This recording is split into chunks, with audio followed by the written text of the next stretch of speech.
রাজধানীর তুরাগ থানাধীন দিয়াবাড়ি এলাকায় বিমান বাহিনীর একটি প্রশিক্ষণ যুদ্ধ বিমান বিধ্বস্ত হয়েছে বলে জানা গেছে। ২১ জুলাই সোমবার দুপুরে এই দুর্ঘটনা ঘটে। আন্তঃবাহিনী জনসংযোগ পরিদপ্তর আইএসপিআর এর সহকারী পরিচালক রাশেদুল আলম খান গণমাধ্যমকে এই তথ্য নিশ্চিত করেছেন। তিনি জানান, বাংলাদেশ বিমান বাহিনীর F-7 BJI প্রশিক্ষণ বিমানটি উত্তরায় বিধ্বস্ত হয়। বিমানটি আজ দুপুর 1:06 উড্ডয়ন করে। এ ব্যাপারে ফায়ার সার্ভিসের নিয়ন্ত্রণ কক্ষের ডিউটি অফিসার লিমা খানম গণমাধ্যমকে জানান, দুপুর 1:18 দিকে তারা খবর পান যে উত্তরা মাইলস্টোন কলেজের কাছে একটি বিমান বিধ্বস্ত হয়েছে। ঘটনাস্থলে তাদের 5টি ইউনিট তাৎক্ষণিক উদ্ধার তৎপরতায় যোগ দেয়। তাৎক্ষণিকভাবে একজনের মৃত্যুর খবর নিশ্চিত করেছে ফায়ার সার্ভিস। বিমান বিধ্বস্ত হওয়ার পেছনে সুনির্দিষ্ট কোনো কারণ এখনও জানা যায়নি।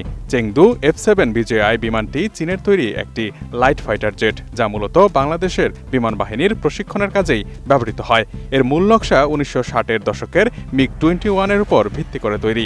সাশ্রয়ী মূল্য, দ্রুত গতি এবং সহজ রক্ষণাবেক্ষণের জন্য জনপ্রিয় হলেও এর পুরনো প্রযুক্তি, যান্ত্রিক জটিলতা এবং পাইলট প্রশিক্ষণের অভাবের কারণে এর বেশ কিছু দুর্ঘটনার খবর পাওয়া যায়। RICL TMX, যুগের পর যুগ স্থাপনা থাকে মজবুত। এর আগেও 2018 সালের 24শে নভেম্বর টাঙ্গাইলের মধুপুর উপজেলার রসুলপুর ফায়ারিং জোনে বিমান বাহিনীর F-7 প্রশিক্ষণ যুদ্ধ বিমান বিধ্বস্ত হয়। সেই দুর্ঘটনায় বাংলাদেশ বিমান বাহিনীর উইং কমান্ডার আরিফ আহমেদ দীপু নিহত হন।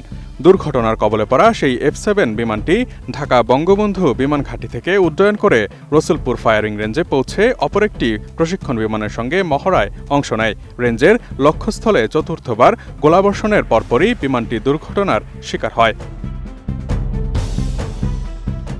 তারও আগে 2015 সালে বাংলাদেশ বিমান বাহিনীর একটি F-7 বিমান চট্টগ্রামের কাছে সাগরে বিধ্বস্ত হয়। এই ঘটনায় পাইলট নিরাপদে ইজেক্ট করতে সক্ষম হন। সেই দুর্ঘটনার কারণ হিসেবে যান্ত্রিক ত্রুটি বা ইঞ্জিন ব্যর্থতার সম্ভাবনার কথা উল্লেখ করা হয়। বাংলাদেশের বাইরেও সাম্প্রতিক সময়ে পাকিস্তান, ইরান ও চীনে এই বিমানের দুর্ঘটনার খবর পাওয়া যায়। এর বাইরে গেল বছরের 3 এপ্রিল যান্ত্রিক ত্রুটির কারণে নড়াইলের সদর উপজেলার তারাশী বিলের মধ্যে বিমান বাহিনীর একটি প্রশিক্ষণ বিমান জরুরি অবতরণ করে। PT-62720 মডেলের সেই প্রশিক্ষণ বিমানটি যশোর বিমানবন্দর থেকে ছেড়ে আসে। Imtiaz Alam, desk report.